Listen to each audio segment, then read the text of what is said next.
Karen Lee from Kaz's Corner, and welcome to another episode of the Crippled Finger Cook. I'm in India. Well, I'm not really. I'm in my kitchen. I reckon it's a really great idea that if you're going to do a meal of whatever origin it comes from or whatever country, get dressed up for it. So, I thought this came from India many, many years ago. It's really pretty. I haven't worn it. So this is the first time I'm wearing it. Anyway, so what have I got for you today? Well, I've got the most easy recipe you could possibly imagine, and it's delicious and it's tasty. I tried it out last night. Now, you don't have to have one of these machines. This is a one pot on the stove dish. The reason I'm using this equipment today is that I'm having a little bit of difficulty chopping things up. So you don't have to have one of these. I will tell you how to cook it on the stove. Really simple. So, what is it? It's called Dahl Bowl, and it's a really, really nutritional meal, and it's really easy on the tummy for you to digest. It originates from India, and of course the recipe was sent to me by my lovely friend Sue, so thank you, Sue. And I thought that maybe I'd share this particular one because it is so simple that if you've got kids who are dying to cook but you just can't be bothered having them in the kitchen, this is a great one. And it's a vegetarian, it's a vegan dish. And I know you're saying, oh dear, what about meat? Well, it's really tasty, and you can have it as a side dish, but it's a great one for anybody that's not really great at cooking or is a bit nervous about cooking, or you'd like to have your kids sort of do a dish. You could certainly get them to do this, and it makes them feel great when they are preparing something that you can sit down all together and eat and enjoy. So before I start, I've got to tie up this mop of hair. So can't have that landing in my food. And here we go. So I'm just going to disinfect my hands. Never like we've learned how to wash our hands, disinfect our hands. My goodness gracious me. The thing that we've got going now is I think everybody's so scared that they're going to catch something that even now me having trouble opening up packets, which before I would have used my teeth, this morning I went, oh no, I can't use my teeth. Maybe that was held by someone else. So the solution was I just disinfected it and sprayed it because there was no way I could actually open this without using my teeth. Anyway, so what's in this recipe? Well, I've halved it because it's just for me. So we've got a half an onion, a half a tablespoon of ginger.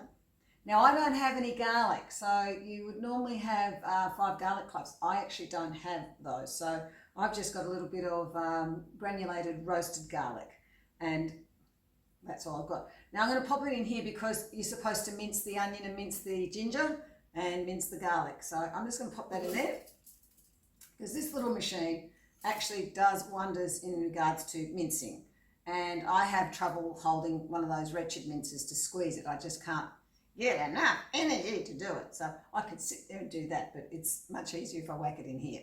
So pop that in there, pop the lid on,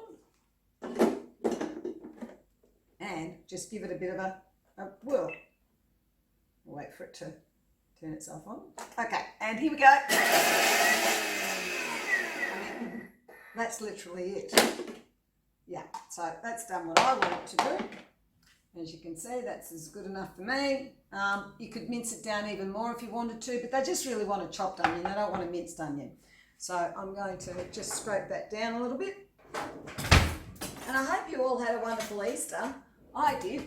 We chatted away on our family group chat, which was really nice. And something that we've not done before. We seem to be doing it quite a bit. Okay, so with your chopped onions and your minced garlic and your minced ginger, then all you do is add a cup of rinsed and very well rinsed red lentils. So it's normally 2 cups. I've halved it, so it's 1 cup. I pop that in there. I rinsed them earlier because I wanted to make sure I had everything ready for you. Now we've got what have we got? A half a teaspoon of curry powder, a half a teaspoon of cumin, and a half a teaspoon of turmeric. Now, if you were doing it for more people, you would put double that. Okay, so I'll pop the recipe up so you can see what it is, but that smells great. I love the smell of cumin and turmeric and curry powder. It gives such a great aroma. So I'm just going to pop that in there. Boom, boom, boom, boom. Done like that. Okay, and chopped coriander. So this is the only thing that I did have fun with a knife, going boom, diddy, boom, boom, boom. So and just pop your coriander. Now, if you don't like coriander and you're one of these people that it tastes like soap, you can replace it with parsley. It's fine. It's purely up to your taste. You know, there's no rules or right or wrong with recipes. What I have found is that I make a recipe normally to the instructions, and then I change it. So it's always good to just give it a go, because I don't use recipes for anything that I actually have cooked once. I then just go with the flow and decide, okay, I think that'll work. Okay, so with that, you need 2.5 cups of vegetable stock. Now, I suppose you could put chicken stock. It calls for vegetable stock because it is a vegan dish and it's a vegetarian dish. So it's up to you. So I'm going to pop that in there. I measured this out all a bit earlier. There we go, all of that. Okay, so now the idea is what you do is you bring it to the boil, and when it's reached the boil, you turn it down to simmer for 30 minutes, and that's it. So I'm just going to turn this on for, let's say 30 minutes. Pop it on to 100, and I'm actually going to put it on reverse, because if I have it on the normal spin, it will just mash those lentils down really into a paste. So I can pop it on reverse, and you can see it on reverse, and just very slow stir, because otherwise, as I said, it'll end up being a big mush. So that's spinning away in there. If you've got it on the pan, what you do is just whack it all in like I did, add your stock, give it a stir, bring it to the boil, then turn it down and let it simmer. And just give it a stir every now and again to make sure that it's not sticking. And when it reaches the desired thickness, it's done. And then we're going to do some nice mushrooms on the side. So at about the 15-minute mark, I'm going to put my rice on, because otherwise my rice will be sitting in there just glugging away. So I'll put that on at about the 15-minute mark. So I've got my rice, I'll do my mushrooms. So I've got them nice and hot, just about 3 minutes or so, 5 minutes or so before I dish this up, and then I've got those all ready to go. Well, I'm back. Okay, so what have I got in here? Yep, it looks pretty well done. I ended up putting it on for a little bit longer because in the Thermomix it seemed to want to be on 100 degrees. I made sure that I popped this on top to stop any extra spattering. This is the rice cooker or the steamer, and I just popped that on the lid to allow steam to still release, and also if it was boiling it wasn't going to go everywhere. It looks pretty good, it smells amazing, and because it's a Thermomix it might be a little bit more mashed down, as I was saying before. If you cook this in a pot it won't be mashed down at all, but this smells amazing. Now before I serve it, just at the end you need to put in a lemon squeeze of lemon juice. And that will just give it some, really, just before you serve it up, really yummy extra zing. I'm just going to stir that up. So before you serve it, when you turn it off, stir your lemon juice in if you're doing it on the stove with a pot. And then I'm going to pop it in here. Now, halving this recipe, as you can see, still makes an awful lot. So this looks delicious. It's a bit more like a soup done in the Thermomix, but for me I actually like it like this, so I can dip my breads and all sorts of other stuff in, and for me I just think that's going to be absolutely yum in my tum. Now pop that over there, and what I also did was, while that was cooking, I popped on the stove about 150 grams, I mean the recipe calls for 200 grams, of sliced brown Swiss mushrooms, a dash of water, And I cooked those up until the water reduced and they turned brown, and I'm going to have those as well. So I'm going to pop them in there. Oh, I'm losing my Indian scarf. I feel like I'm in India. And I didn't add anything to that apart from water. And they are delicious. Now, if you wanted to, you could add a pinch of salt, but you probably won't need to because the dal is actually quite tasty. And so I've got those mushrooms in there. Now you can do as many mushrooms as you like. Hang on a minute, I'm just going back to India. You can do as many mushrooms as you like. And the other thing that I was doing in between was I was cooking some rice. So it calls for 3 cups of rice, the reduced method on the stove. But if you're doing it on a pot, it's 3 cups of rice, 6 cups of water, and bring it boiling water, and Bob's your uncle. So I've got a little rice cooker that I like to use because it's a lot easier for me to do in these sorts of little pots.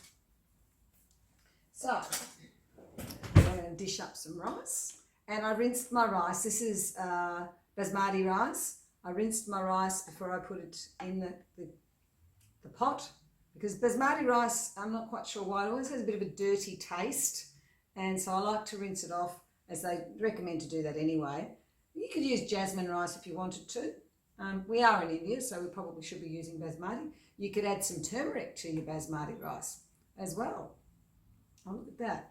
So this is 1 cup of rice in that little rice cooker, which is a bit naughty. It's supposed to only take a maximum of 3/4 of a cup. So I did extend it a little bit too much, so it boiled over just a tad. And I've had that sitting there for a while. So that is a very nutritious meal. And the thing is with these lentils, they are quite rich in soluble fibre. And that means that you break it down easily for you to be able to digest. And again, it's rich in nutrients. And the other thing is, I'll just chuck those in there. The other thing is that because it's got turmeric and ginger in it, they're great anti-inflammatory properties. So this is like a really great little meal. Now I've popped it in this nice little bowl, which is nice and bright. And so that would serve, well, for me, 2 people. Or you could just pop it in the centre and you can have it as a dish that people can just munch on. Now you can mound up that rice a little bit bigger if you wanted to. But how simple is that? I mean, really, that's probably one of the easiest dishes I've done. And it's so tasty. I had a taste of it earlier and it's really delicious. And you don't need much. So look, I didn't have the garlic, so I substituted the granulated garlic. And again, it's like whatever you've got in the fridge. If you can't find ginger, maybe powdered ginger, and you can experiment. So this is supposed to be also served up with some little micro herbs and some sprouts. I don't have any, so I'm just going to pop a little bit of salad in with my mushrooms in there, and when I dish that up, I'll mix those up, and that'll be a really delicious and very, very healthy meal for me. So I hope you enjoyed that. So why not subscribe to my channel, so then you'll know when I'm releasing my new videos. The scheduling is not exactly as it's supposed to be right now due to the coronavirus, and I'm trying to maneuver around how I can ensure that I've got that little bit more regimented, but we'll get there. And I hope you enjoyed the episode today, and I'll be on there to chat to you. So if you've got any questions in regards to Kaz's Corner, the Crippled Finger Cook, or How Does My Garden Grow, I'll be happy to chat to you. Anyway, and if you've got a recipe that you'd like me to try, why not send it in? Because ideally what I'm liking to do is to be able to share recipes that are easy and simple to prepare with what we've got in the cupboard, because some people are finding it difficult to get out and do their shopping, and their shopping's not, regularly happening. And sometimes the things that they order don't come in. So being able to share an easy and nutritional meal that you can prepare with what is in the actual cupboard makes life a lot more enjoyable. And it's nice to be able to share a meal with each other. So I'm going to share that with me. Unfortunately, I'm only here on my own. However, I'm going to share it with my father via a hookup a little bit later. So he's learning to cook at the age of nearly 91, and he's going to give this one a try as well. So I hope you enjoyed that. That's it from me. Cheerio. And remember to share your smile with someone new or someone that you love every day. and it will sure make a difference to their day. Bye for now.